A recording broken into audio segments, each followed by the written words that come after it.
Assalamu alaikum warahmatullahi wabarakatuh. Welcome to the Deep Dive. Today we're exploring the surprisingly multifaceted world of sheep and goats. You might have some ideas about these animals, but, well, we've uncovered a ton of information that goes way beyond the usual stuff. Yeah, it really does. We're talking about making these rich, caramelized treats, figuring out how to start your own farm, and even some really unexpected kind of innovative uses for byproducts. Right. Our goal is really to bring you the most interesting and useful bits from our sources, without making it overwhelming. Get ready for some pretty cool discoveries. Absolutely.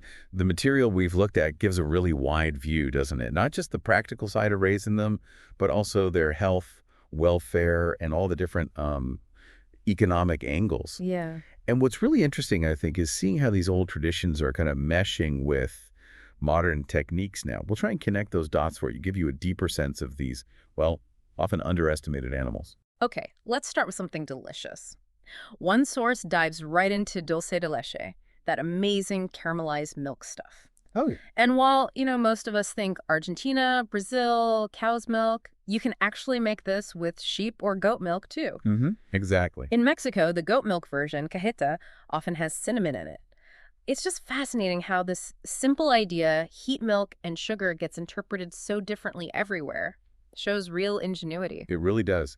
And what's key is that the core process, it's pretty much the same no matter the milk. Yeah. Just that slow, gentle heating of milk and sugar. Right. Traditionally, you just need milk, cow, goat, sheep, even buffalo milk, sometimes sugar, granulated usually, and maybe a tiny bit of baking soda. Ah, the baking soda. Yeah. What's that for again? Well, it helps neutralize any acidity in the milk, but it also really helps with that lovely brown color you get. Okay.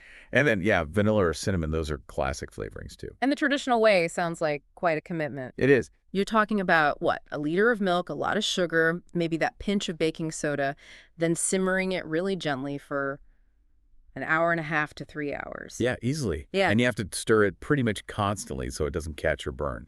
Wow.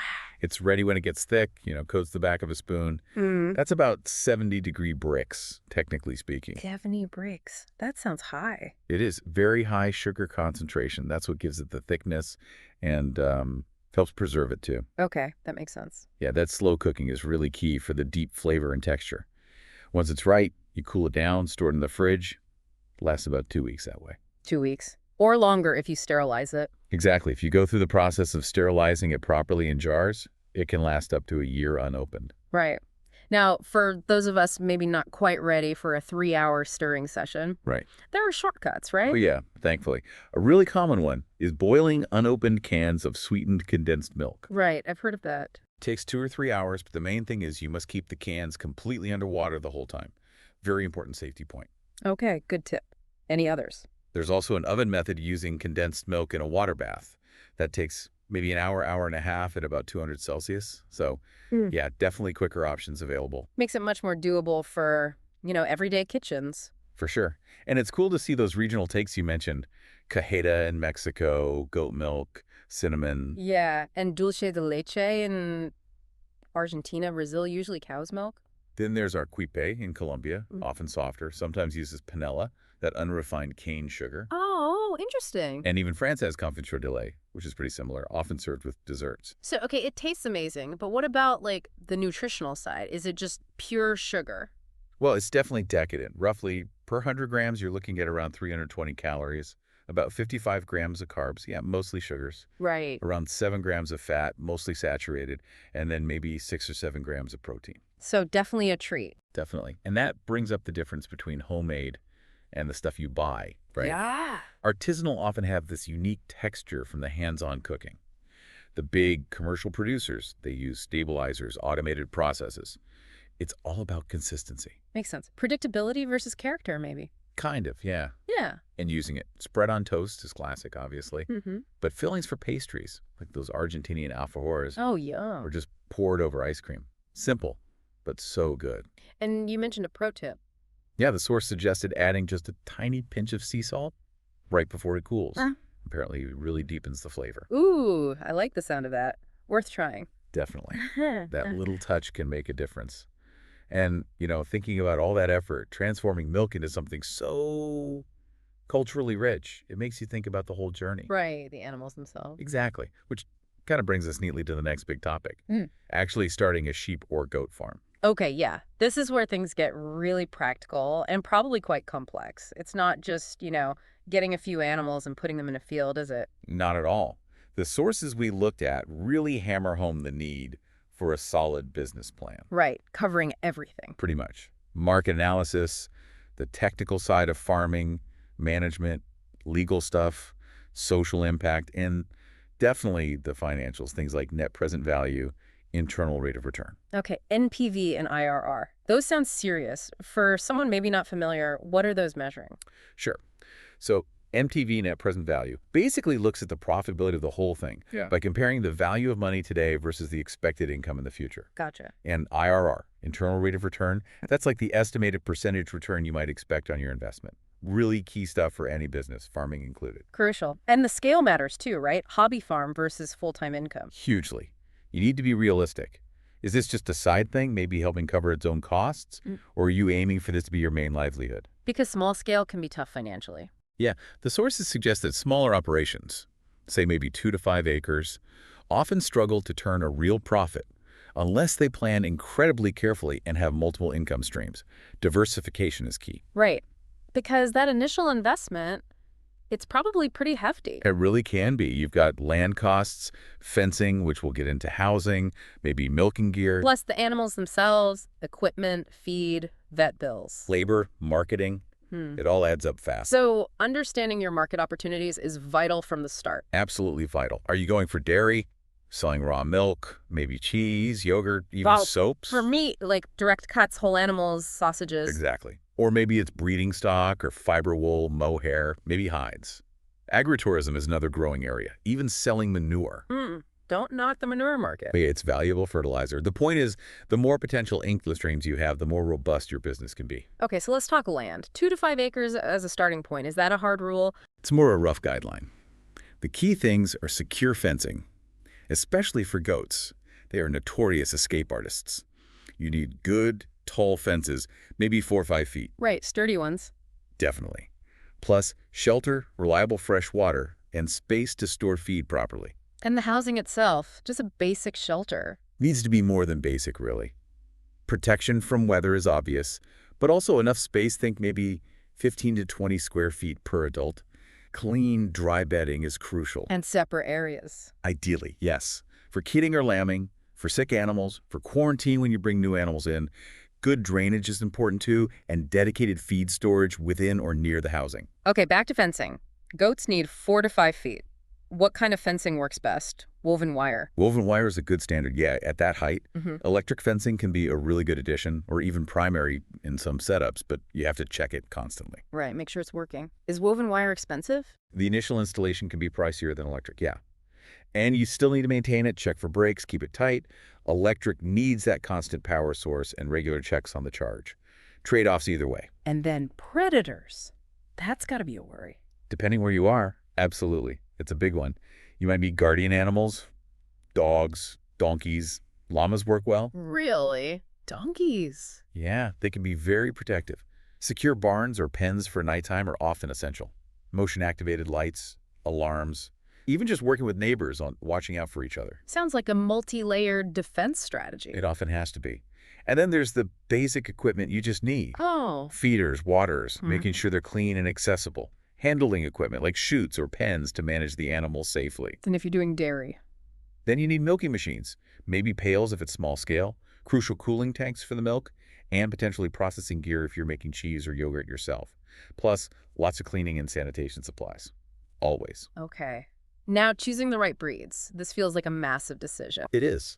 It fundamentally shapes what your farm can produce effectively. So, for dairy goats, what are the go-to breeds? Popular ones are Saanen. They're known for high milk volume. Alpine too. Nubians are great. Good milk, higher butterfat, and they handle heat well. La Manchas, Toggenburgs, quite a few options. And dairy sheep? East Frisian is a big one, especially in the U.S. Very high yield, high butterfat for cheese. Lacan is famous. That's the Roquefort cheese breed. Awasi is good in hotter climates. And for meat? For goats, Por is probably the most well-known. Kiko, Spanish goats too. For sheep, Suffolk, Hampshire, Dorper, Katahdin, Texel. Lots of choices bred specifically for meat. Are there breeds good for both? Dual purpose? Yeah, definitely. Nubian goats can be considered dual purpose. Sheep like Icelandics, Finn sheep, Dorsets, they offer a mix of meat, milk, or fiber. It seems like research is key here. Maybe starting small if you're new. Absolutely. Research breeds that fit your goals and your environment. And yes, definitely start smaller if you lack experience. Learn the ropes before scaling up. Good advice. And health management. Prevention sounds like the main message. It's everything. Proactive health is much better and cheaper than constantly treating sick animals. So solid vaccination schedules, effective parasite control, that's a big one. And biosecurity, what does that involve? Basically, measures to stop diseases coming onto your farm or spreading. Things like quarantining new animals, controlling visitors, vehicle disinfection. Right. And regular checkups. Essential. Know your animals, spot problems early. Having a good relationship with a local vet who understands sheep and goats is critical. What about when animals do die? It's important to understand why. Doing a necropsy, an animal autopsy, ideally within 72 hours, can give you really valuable information about potential herd or flock health issues. And culling, removing animals. It sounds harsh, but removing animals that consistently underperform or have chronic health issues is necessary for the overall health and productivity of the group. Makes sense from a management perspective. And nutrition ties into health hugely, I imagine. Massively. And you need to know their different eating styles. Sheep are grazers, they love grass. Goats are browsers, they prefer leaves, twigs, shrubs. So managing pasture is different depending on who you have. Exactly. Rotational grazing, where you move them between different pasture sections, is almost always recommended. It helps the pasture recover and can help manage parasites. Do they need extra minerals? Often, yes. Pasture alone might not provide everything. Specific mineral supplements tailored to your area's soil deficiencies are usually needed. And always, clean, fresh water. What about extra feed, like hay or grain? Definitely needed sometimes, especially during winter or for pregnant or lactating animals when their energy needs are much higher. Hay concentrates. You supplement as needed based on their condition and production stage. Okay, let's circle back to dairy specifically. It sounds like it needs quite a setup. It does tend to be more intensive. You need that specialized housing, the milking equipment we mentioned. Those cooling tanks are non-negotiable for quality. And maybe processing gear if you're making cheese or yogurt. Right. And sanitation. It has to be rigorous at every step. Plus, managing their lactation cycles, keeping detailed records of production. It's demanding. And the regulations for selling dairy commercially Can be very strict. You really need to research and comply with all the local and national rules if you're selling milk or dairy products for human consumption. Okay. What about meat production? Is that simpler? It can be, in some ways. You have choices in how you raise them, pasture-based versus more intensive feeding. Processing is a big consideration. Can you process on the farm? Sometimes for personal use or very limited direct sales, depending on local laws. But for wider sales, you'll likely use custom processors or USDA-inspected facilities. And marketing meat. Again, lots of routes. Direct-to-consumer is popular, farmers markets, CSAs, supplying restaurants, tapping into ethnic markets where goat meat is popular, selling whole animals, or creating value-added things like sausage or jerky. It's just amazing how many products come from these animals. We haven't even really touched on fiber. That's a whole other industry. Wool from sheep, obviously. Mohair from Angora goats. Cashmere from cashmere goats. Valuable natural fibers. And you can process that yourself. Some farms do, spinning it into yarn, weaving. Or you can sell the raw fleece. It adds another potential income stream. And non-edible stuff, too. You mentioned soaps. Yeah, using the milk solids for soaps is quite popular. Selling hides, selling breeding animals to other farms is a big one. Agritourism, farm tours, stays. And manure. We're back to manure. Don't underestimate good composted manure. It's definitely a byproduct with value. Okay, so getting these products to people. Direct marketing seems key. It's often crucial for smaller farms to capture more of the value.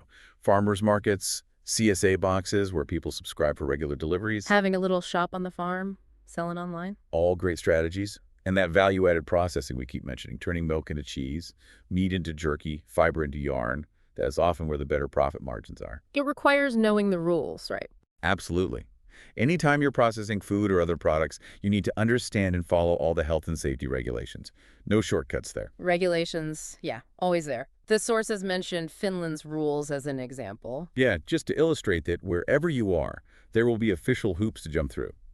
Animal keeper registries, health authorities, reporting movements, welfare standards. And traceability, keeping track of individual animal. Increasingly important, especially for exports. Electronic ID tags, like EID, are common now. And you need meticulous records for everything: health treatments, movements, breeding, births. Plus the financial records, income, expenses. Assets, liabilities, loans, profit and loss, balance sheets, cash flow. You need proper bookkeeping. And detailed production records too, how much feed used. Animal performance. Data is crucial. It sounds like running a farm is running a serious business. Financial planning isn't optional. Absolutely not. Detailed records, realistic budgeting, analyzing your financials. Are you actually making money? What's your return on investment? It all feeds back into that business plan. Getting professional advice seems smart. Very smart, especially on the financial and legal side. And keep learning. Workshops, talking to other farmers, using new digital tools, staying updated. It's continuous. It's a huge amount to manage, but clearly a field with lots of potential. Okay, let's shift gears a bit and talk about something really central: animal health and welfare. Yes, absolutely fundamental. And increasingly important to consumers too. So what are the core pillars of good animal welfare? Our sources break it down nicely. First, nutrition enough for the right kind of feed and clean water. Second, their environment safe, clean, enough space, allowing them to move naturally. Okay, food and environment. What else? Health, obviously. Access to vet care, preventative measures, prompt treatment, or humane euthanasia if necessary. Then, their behavioral needs, letting them graze or browse, socialize, rest properly. And even their mental state. Yeah, that's increasingly recognized. Providing positive experiences, minimizing fear and distress. It's a holistic view. And how do farmers actually ensure they're meeting these standards? It's not just hoping for the best, right? Definitely not. Adopting established standards helps. Like from Animal Welfare Approved or the Sustainable Fiber Alliance, they provide clear guidelines. Having a written plan. Crucial. A written welfare plan, reviewed yearly, covering all those areas: nutrition, health, environment, behavior. Keeping good records, maybe even getting certified by a third-party organization. Builds consumer trust. Exactly. And training staff properly in handling animals and always looking at outcomes. Are the animals healthy? Are they behaving normally? To see where you can improve. Now, you mentioned predators earlier. That seems like a huge welfare challenge, especially for animals out on pasture. It really is. Those expensive systems are great for natural behavior, but yeah, predation is a higher risk. So what are the best practices for dealing with that? It starts with that predator-proof fencing we talked about, high tensile, maybe buried or electric. Guardian animals, properly bonded when they're young, are very effective. And managing the pasture itself. Yeah, rotating grazing areas, bringing animals into secure enclosures at night. Technology helps too. Motion lights, alarms, cameras, even GPS collars to track animals. Collaboration helps too, presumably? For sure. Working with neighbors, local wildlife agencies, understanding local predator patterns. It's a community effort sometimes. Okay. Another big health topic: antimicrobial resistance, AMR. The sources suggest it's maybe not watched as closely in sheep and goats. That seems to be the case. A lot of AMR surveillance focuses on bugs that affect humans too, zoonotic ones. But pathogens specific to sheep and goats, like certain mycoplasmas, might be getting overlooked. So we need better monitoring. We do. More standardized testing methods for these animal-specific bugs. Setting up surveillance networks like the Visimic network in France, which tracks resistance in ruminant mycoplasmas. That's a good model. And reducing antibiotic use overall. That's key. Moving away from routine use in feed, educating farmers and vets on using antibiotics prudently, only when necessary and appropriately. Okay. And another risk farmers face, sadly, is theft, stock theft. Yeah, it's a major economic blow when it happens. And traditional ID, like year tags or brands, they're not foolproof. So what are the newer solutions? Things like DNA identification are becoming possible. And IoT tracking GPS collars, RFID tags, can help locate stolen animals, plus good old-fashioned security systems and educating staff, and working closely with law enforcement. Makes sense. Finally, under this responsible farming umbrella, the environmental impact, that's getting more attention. A lot more. Farms are increasingly expected to understand and manage their footprint: greenhouse gases, water use, land impact. How do they measure that? Life cycle assessments, or LCAs, are the formal tool. They look at the impact cradle to grave. But even simpler tools exist now to help farmers quantify things like their carbon footprint or water use. And what can they do to reduce the impact? Things we've touched on, rotational grazing helps prevent overgrazing and improve soil health. Better manure management reduces emissions and nutrient runoff. Improving feed efficiency means less waste. And communicating that effort. Yeah, being transparent about sustainability efforts is becoming important for connecting with consumers who care about this stuff, engaging with the whole supply chain too. It really is a holistic approach needed now. Okay, let's dig even deeper into some advanced management stuff for folks really look to optimize. Right. One area often missed is very specific nutrition, especially trace minerals. Right. Deficiencies in selenium, copper, zinc, they're common and can really hit growth, reproduction, immunity. But you also have to be careful. How so? Ratios matter, like the calcium to phosphorus ratio needs to be balanced. And sheep are very sensitive to copper. Too much can be toxic. Selenium levels need to be right, not too high, not too low. So it's complex. How do farmers manage it? Soil testing, forage analysis, blood tests on the animals, watching their body condition, using targeted supplements. There are even local solutions, like using mussel shells in Indonesia for mineral blocks. Careful monitoring is key. It really highlights the science involved. What about genetics and breeding? Super important for long-term success. Inbreeding is a risk in closed flocks, reduces productivity, makes them more prone to disease. So how do you avoid that? Planned breeding programs, rotational breeding using unrelated males. Strategic crossbreeding can bring in useful traits like hardiness. And technology plays a role here too. Big time. Genomic testing using SNP chips lets you analyze DNA for desirable traits or undesirable ones to avoid.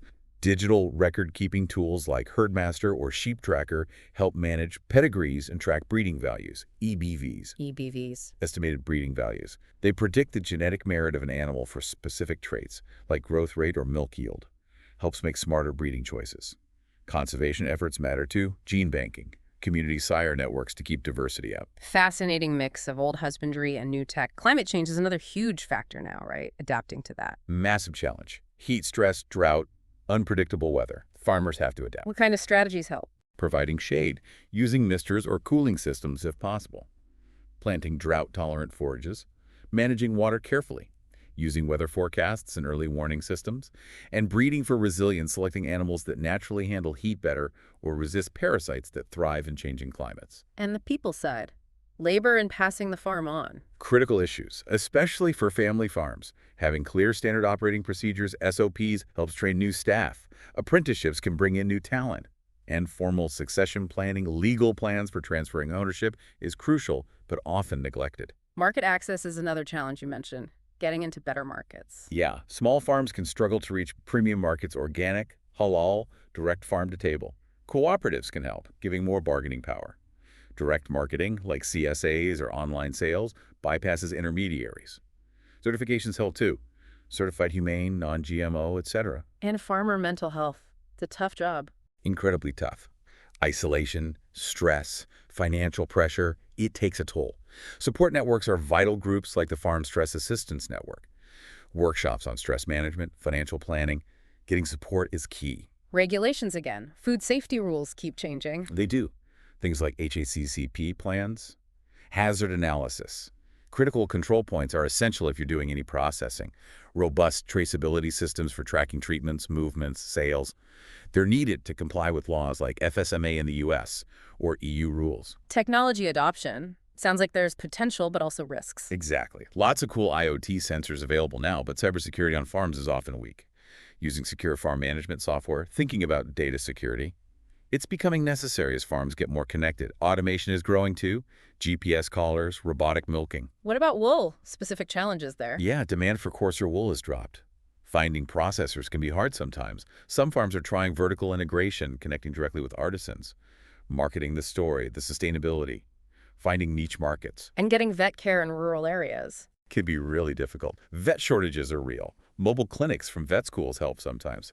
Telemedicine is growing. Apps like VetNow allow remote consultations, which can be a lifeline. And finally, alternative feeds. Costs are rising for traditional stuff. Big time. So people are looking at alternatives, Mm. using byproducts from other industries, brewers' grains, fruit pomace, and even novel things like insect protein, like from black soldier fly larvae raised on waste streams.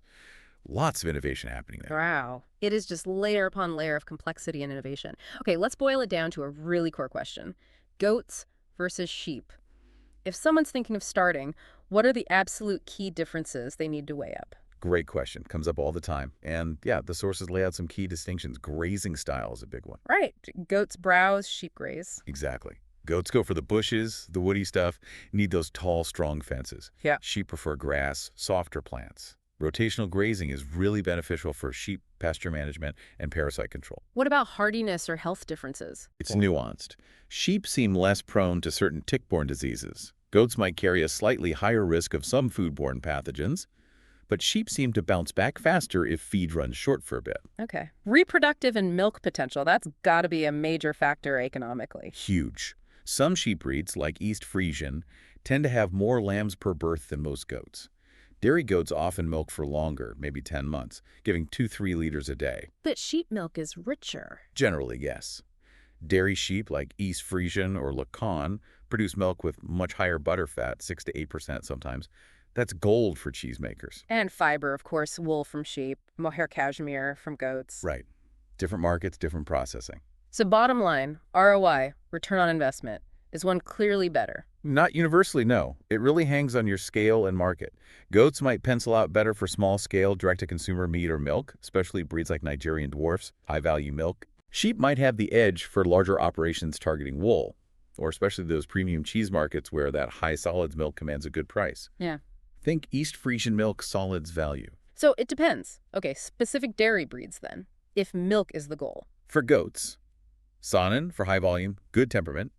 Nubian for decent volume, higher fat, good in heat.